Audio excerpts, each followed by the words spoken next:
two parts to light and shadow. The light part and the dark part, the shadow part. And the most important thing that we're gonna say this entire lecture, keeping those two families distinct and separate is the most important thing about light and shadow, period. Making sure then that what is in shadow reads clearly as being in shadow and holds together in a big single shape, making sure that that is never confused by something in the shadow that's as light as something in the light.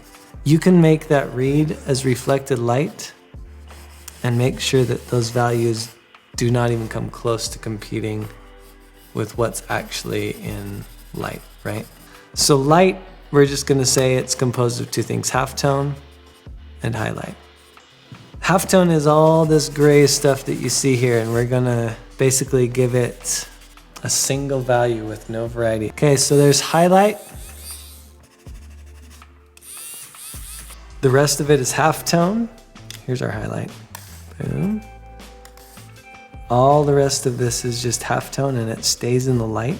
If we can really, really keep it subtle in the halftone, that's an excellent, excellent thing. Then we have core shadow or the form shadow. That's this dark band that happens right on the edge of light and shadow. We have reflected light.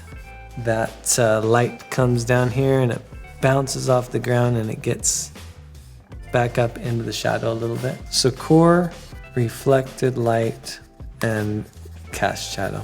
So that light is shining there and there, right? And this is the shadow that's created. Cast shadow is going to be a lot crispier right here close to the form, but as it pulls away, it's going to lighten a bit just from the atmospheric perspective, and the edges will diffuse a bit, right? So the edge gets softer the more that it pulls away from the ball.